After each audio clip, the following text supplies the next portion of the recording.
Welcome back. आप देख रहे हैं एटी मनी मनो अपना फाइनेंस मिनिस्टर और शो को आगे बढ़ाते हैं। हमारे साथ अब अगले आधे घंटे जुड़ रहे हैं दो खास मेहमान। बनियरी स्कूल के founder Arnab Pandya, wise invest advisor के सीईओ हेमंत उस्तिकी। आप दोनों का स्वागत है। शुरुआत करने वाले हैं चर्चा की एनएफओस के साथ। म्यूचुअल फंड्स में निवेश की रुचि रखने वालों के लिए सितंबर महीना शानदार रहा है और ऐसे निवेशक एनएफओ यानी न्यू फंड ऑफर के जरिए नई स्कीम यानी म्यूचुअल फंड स्कीम्स में निवेश कर सकते हैं और शानदार रिटर्न भी पाने की उम्मीद रख सकते हैं, बशर्त है हमें फॉलो करें, हमारी गाइडेंस को फॉलो करें। यहाँ पर अगर हम देखें तो एमफी के मुताबिक कई एसेट मैनेजमेंट कंपनियां जो हैं वो नई स्कीम्स लेकर आई हैं। इन फंड्स में निवेश के लिए ज़रूरी नहीं है कि आपको मोटी रकम ही लगानी हो, कम से कम पैसे में आप एनएफओ स्कीम्स में निवेश कर सकते हैं। लेकिन जो एनएफओस लॉन्च हुए हैं वो किस तरह के हैं, क्या आपको उनको अपने पोर्टफोलियो में, अगर आपके पास एक एग्जिस्टिंग पोर्टफोलियो है तो उसमें जगह देनी चाहिए या नहीं देनी चाहिए, इसी पर हम बारीकी से बात करते हैं। और अर्नब जी ये बताएं हमें कि जो एनएफओस आते हुए दिखाई दे रहे हैं वो मोटे तौर पे किस तरह के एनएफओस हैं और क्या वाकई में जो हमने पिछले दफ़े आते होते हुए देखा था, जब लोगों का बहुत रुझान रहा है एनएफओस में, वो एक बार फिर से हम दोहराता हुआ देख रहे हैं?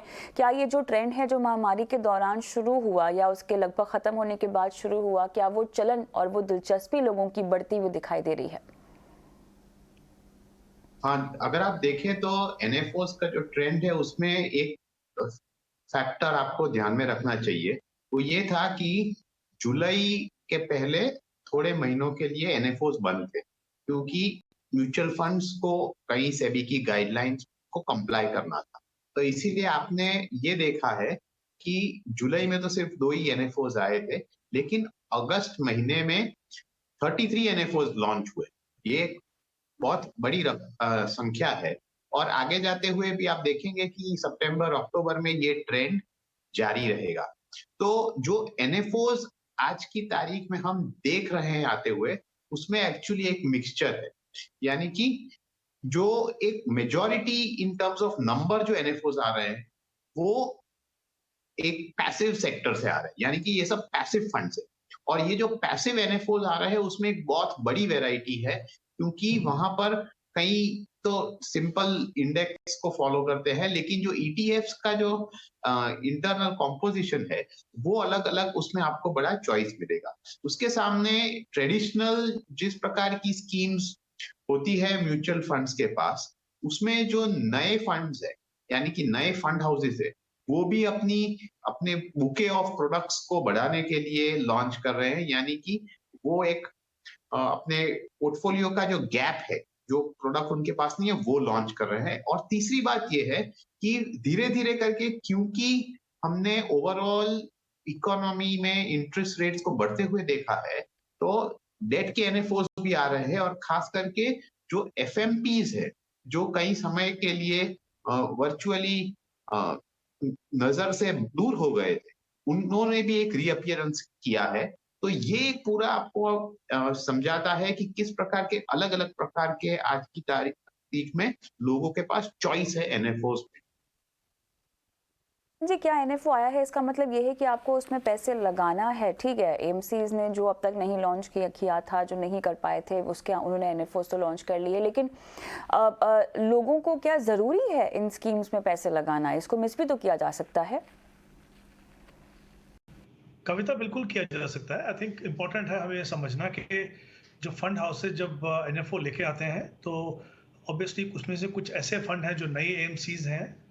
जैसे अर्नब ने भी कहा कि जो नई एएमसीज हैं वो अपनी फंड की बास्केट को कंप्लीट करना चाहते हैं। उसमें 10 तरह के आप इक्विटी फंड ला सकते हैं, 16 तरह के डेट फंड्स हैं, 6 तरह के हाइब्रिड फंड की कैटेगरीज आपको अलाउड हैं। तो आई थिंक हमें उसको देखना पड़ेगा कि किस तरह का एनएफओ बाजार में है और क्या वो हमारे लिए सूटेबल है कि नहीं। तो अगर हम देखें कि एएमसीज अपने प्रोडक्ट बास्केट को कंप्लीट कर रही हैं या जो गैप है उनको पूरा कर रही हैं, तो जाहिर सी बात है उसमें बहुत सारी ऑप्शन आपको मिलेंगी। दूसरी तरफ अगर हम देखें जैसे फिक्स्ड मैच्योरिटी प्लान्स है, वो स्ट्रक्चरली क्लोज एंडेड होना ही पड़ेगा उनको, और उसके लिए जब भी एनएफओ आता है तो आपको इन्वेस्ट करना है। अगर स्पेशली इस समय पे जब हम देख रहे हैं कि इंटरेस्ट रेट काफ़ी ऊपर गए हैं और हो सकता है आगे जाके और भी ऊपर जाए, तो ऐसे समय में जो फिक्स्ड मैच्योरिटी प्लान जैसे ऑप्शन जो है एक पर्टिकुलर यील्ड पे अगर आप पैसा लॉक करना चाहें तो एक अच्छी ऑप्शन है। तो फिर वहां पे आपको डेफिनेटली एनएफओ को कंसीडर करना होगा। तीसरा ये है कि अगर आप पैसिव फंड्स को देखें तो उसमें काफ़ी सारी वैरायटी है।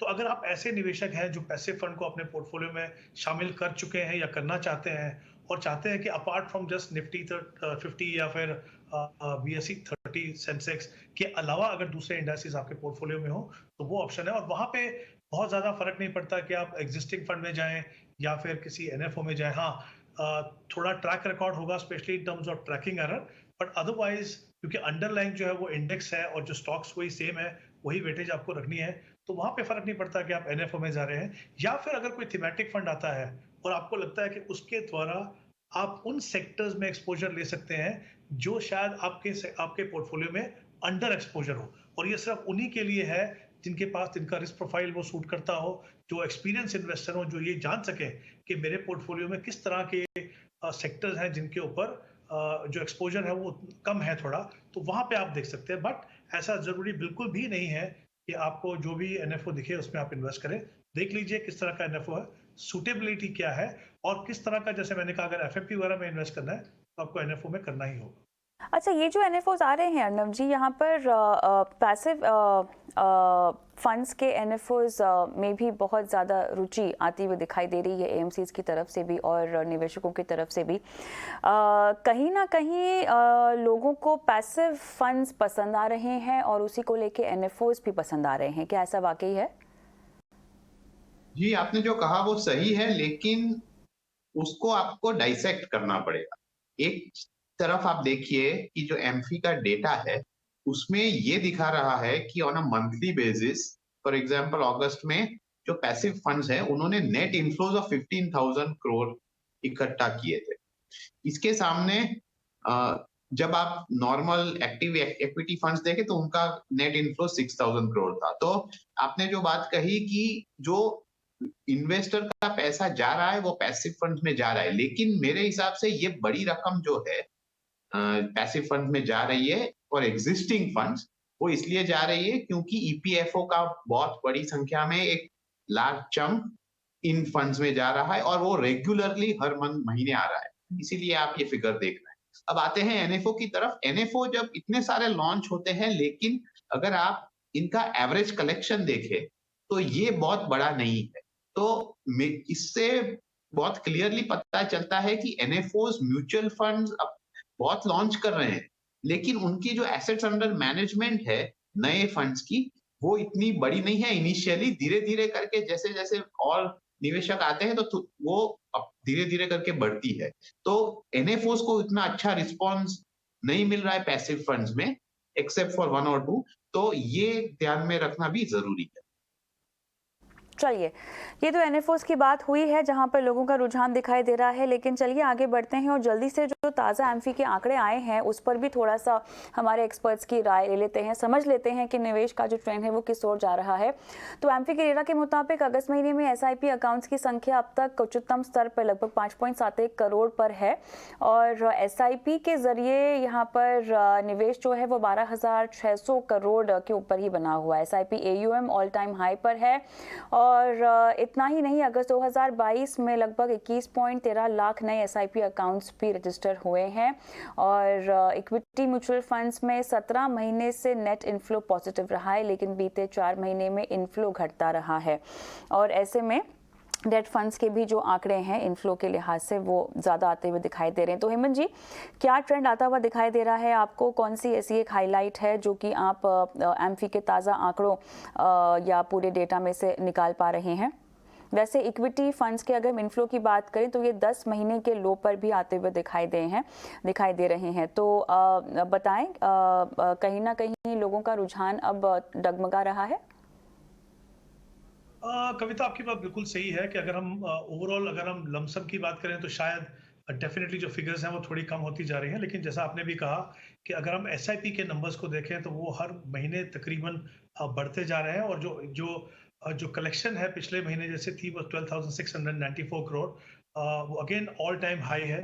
21 लाख न्यू SIP अकाउंट्स खुले हैं और जो ओवरऑल AUM है जो SIP के द्वारा वो 6.4 लाख करोड़ है। तो आई थिंक दो चीजें हमें देखनी पड़ेंगी। शायद वो जो निवेशक जो लमसम इन्वेस्ट करते हैं, शायद क्योंकि जिस तरह से हमने मार्केट में वॉलेटिलिटी देखी और सडनली जो फियर लग रहा था कि वो इंटरेस्ट रेट का फियर, इन्फ्लेशन का फियर, ग्लोबल मार्केट्स का फियर, तो कहीं ना कहीं जो लमसम वाले इन्वेस्टर थे, शायद क्योंकि वो थोड़े डरे हुए थे या उनको थोड़ी घबराहट थी कि किस तरह से मार्केट रिएक्ट करेगी, तो शायद वो हमें इन नंबर्स में रिफ्लेक्ट होता नजर आ रहा है। बट जितने भी इन्वेस्टर, जितने पिछले कुछ सालों में हमने देखा है, जिन्होंने एक डिसिप्लिन तरीके को, गोल बेस्ड इन्वेस्टमेंट प्रोसेस को फॉलो करना शुरू किया है, आई थिंक उनका जो कॉन्फिडेंस है वो equity as an asset class बिल्कुल बना हुआ है। हम देख रहे हैं कि जो सारे नंबर्स हैं वो ऑल टाइम हाई पे है। फैक्ट के आपके एसआईपी नंबर जो है बढ़ते जा रहे हैं, और तो उससे पता चलता है कि आई थिंक इन्वेस्टर्स का फेथ इक्विटी में पूरा बना हुआ है, और वो उन्हें लगता है कि जो डिसिप्लिन तरीका है वो बिल्कुल सही तरीका है मार्केट को, स्पेशली अगर वॉलेटिलिटी को आपको टैकल करना है। तो मुझे लगता है कि ओवरऑल अगर हम काफी सालों से बात कर रहे थे, जिसका इंतजार था कि एक समय पे जो रुझान होना चाहिए इन्वेस्टर्स का इक्विटी तरफ, वो हमें दिख रहा है। हाँ, लमसम का पैसा डेफिनेटली थोड़ा कम है, बट मुझे लगता है आगे जाके अगर मार्केट में थोड़ी स्टेबिलिटी दिखेगी तो आप देखेंगे कि वो नंबर्स डेफिनेटली सुधरेंगे। In terms of even folios में आपको बता दूं कि अगर हम डेट की बात करें तो आई थिंक ऑलमोस्ट 14 या 15 महीने के बाद पहली बार आप देखेंगे कि जो इनफ्लोज, जो नंबर ऑफ फोलियोज हैं, फर्स्ट टाइम वो पॉजिटिव आए हैं। तो ऐसा नहीं है कि वो पैसा सिर्फ डेट में आ रहा है और इक्विटी में नहीं आ रहा है। एक डेट के अपने कंसर्न थे, ऑब्वियसली वो भी दिखाई दे रहे हैं, बट मुझे लगता है broadly acceptability for market link product और equity as an asset class definitely मुझे लगता है वो इन्वेस्टर्स के बिहेवियर में और उनके जो पोर्टफोलियो में दिखाई दे रहा है। प्रणव जी, हर महीने डेटा आता है एम्फी का, और हर महीने आप और हम मिलकर चर्चा करते हैं जो डेटा आया है इसमें से क्या तात्पर्य निकल के आ रहा है। जो निवेशक पैसे डालते हैं उनके लिए ये डेटा को समझना क्यों जरूरी है? देखिए, उनके लिए डेटा समझना इसलिए जरूरी है ताकि ये भी दर्शाता है कि एज अ होल इतने सारे लाखों निवेशक है, उनका बिहेवियर कैसा है। तो फॉर एग्जांपल जैसे हम देख रहे हैं कि एक जो रिटेल इन्वेस्टर है, स्मॉल इन्वेस्टर है, वो तो खड़ा हुआ है आज की तारीख में इक्विटी फंड्स के पीछे। दूसरी बात ये है कि कई बार डेटा को समझना जरूरी। फॉर एग्जांपल देखिए, इस महीने जो डेट फंड्स का इनफ्लो है वो नियरली 49,000 करोड़ है।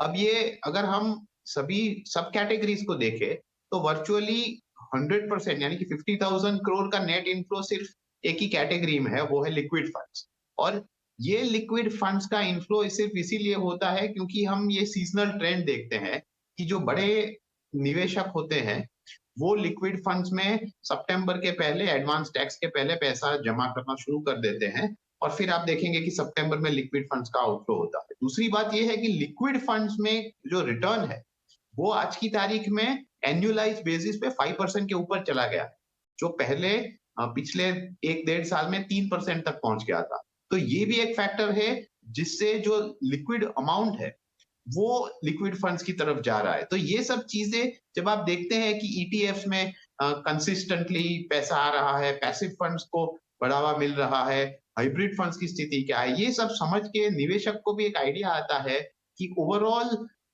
जो बड़ी मात्रा में निवेशक है वो एज अ होल क्या किस प्रकार का बिहेवियर करते हैं, और इससे उनको थोड़ा और समझ आता है। तो ये इसीलिए सिर्फ ये जरूरी होता है।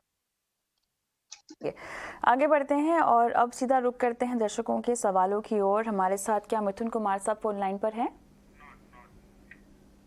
चलिए, तो जब तक ये जुड़े तब तक इनका सवाल हम ले सकते हैं। हेमंत जी, आपके लिए इनका सवाल होगा, और इन्होंने एसबीआई फोकस इक्विटी, कोटक के मैन्युफैक्चर इन इंडिया और पराग पारिक के फ्लेक्सी कैप फंड में पैसे लगाए हुए हैं। 2040 तक 70 लाख रुपए इनको इकट्ठा करने हैं, और हर महीने लगभग कुछ 7,700 का इनका निवेश है इन 3 फंड्स में। बताएं फंड्स कैसे हैं? कविता, सबसे पहले अगर हम इनके टारगेट की बात करें, इनका टारगेट जो है वो 70 लाख है, करीब 18 ईयर्स हैं उनके पास इन्वेस्ट करने के लिए। उनकी जो करंट इन्वेस्टमेंट है वो 7,700 है।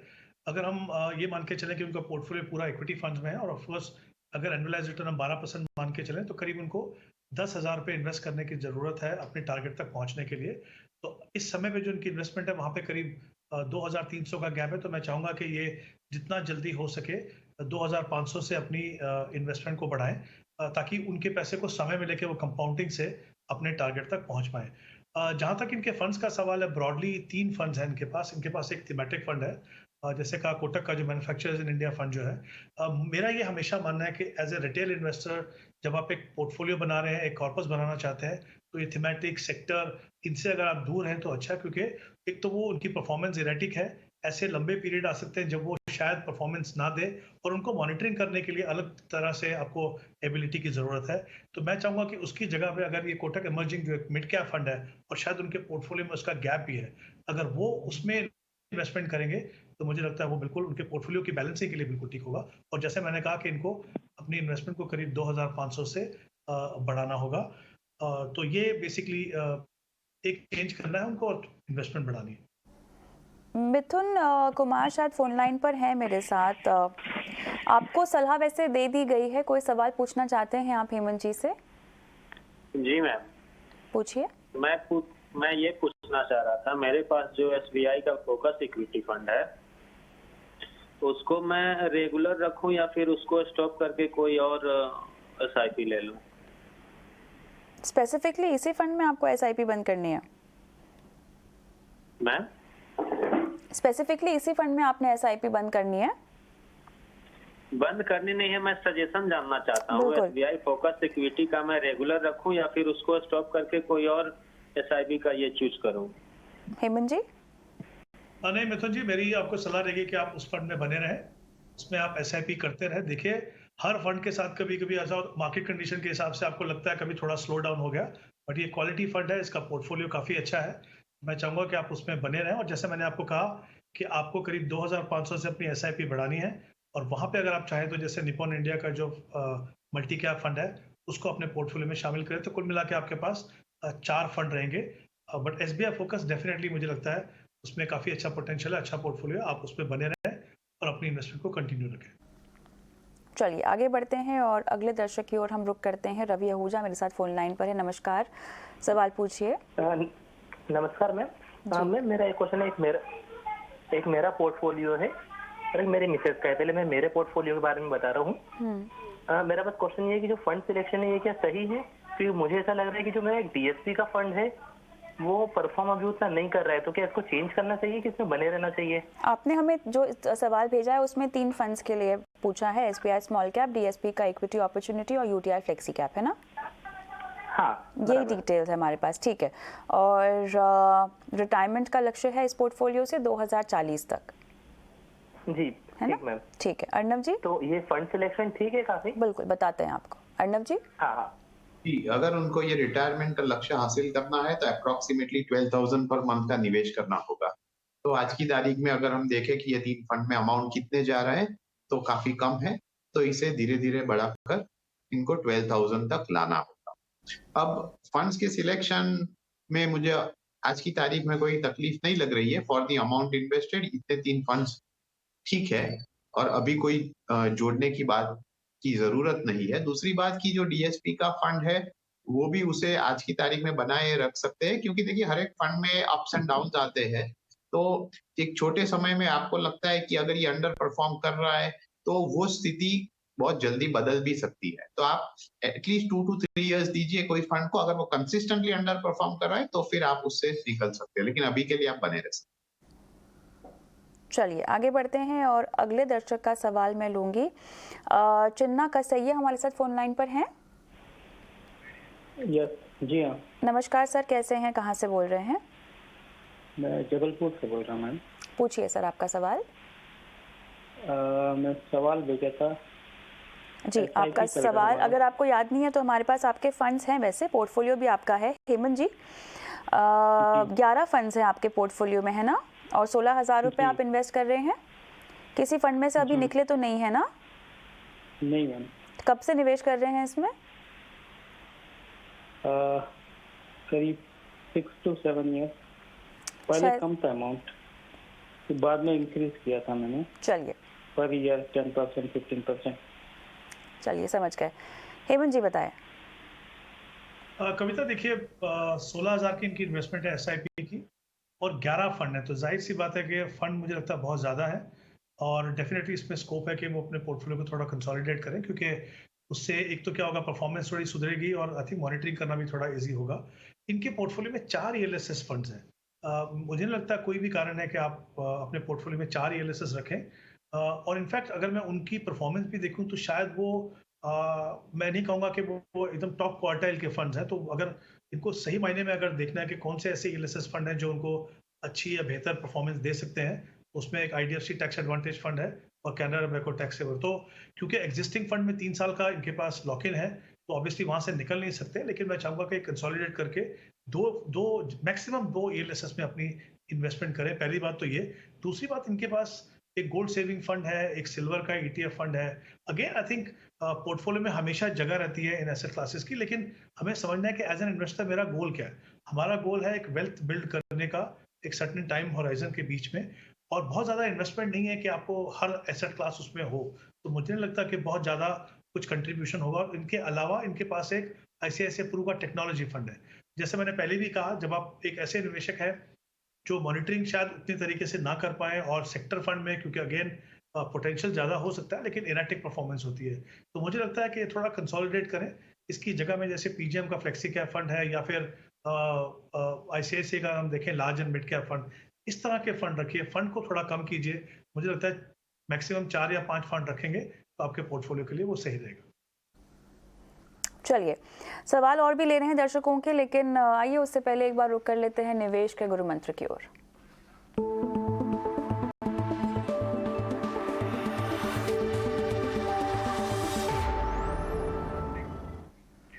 अर्णव जी, आपका गुरु मंत्र क्या होगा आज के लिए? कोई भी निवेशक हो, आपको रोज अपना पोर्टफोलियो देखना नहीं है, रोज उसे मेजर करना नहीं है, रोज ये चिंता करनी नहीं है कि आज इतना बड़ा, इतना कम हो गया।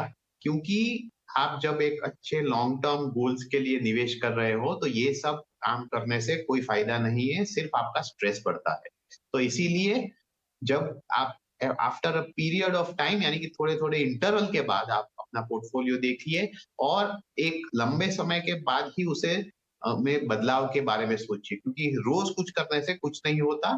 तो इसीलिए ये ध्यान में रखना जरूरी। हेमंत जी। कविता, मैं कहना चाहूंगा कि कभी भी अपने पोर्टफोलियो में जो शॉर्ट टर्म इन्वेस्टमेंट है और जो लॉन्ग टर्म इन्वेस्टमेंट है, कभी भी उन दोनों जो इन्वेस्टमेंट को कंपेयर करने की कोशिश मत कीजिए इन टर्म्स ऑफ रिटर्न। क्योंकि जब आप ऐसा करते हैं तो कहीं ना कहीं आप कंपेल होंगे कि आप एब्रप्ट कोई डिसीजन लें। शॉर्ट टर्म की जो इन्वेस्टमेंट है उनका पर्पस होता है safety of capital, returns consistent होंगे। लॉन्ग टर्म की जो इन्वेस्टमेंट है वो वॉलेटाइल हो सकती है, लेकिन उसमें पोटेंशियल है कि वो आपको इन्फ्लेशन से आगे रखे, यानी real rate of return positive दे।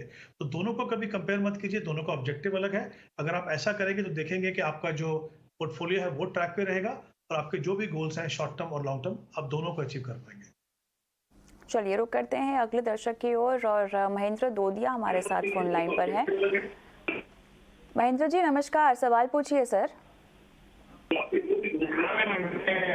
जो एसआईपी का जो पोर्टफोलियो आपको भेजा था जी, तो आपके टीवी की आवाज आप बंद कर देंगे और मुझसे प्लीज फोन पर बात करेंगे सर।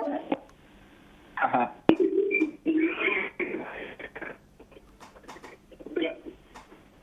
ठीक है जी पूछिए। जी पूछिए सवाल।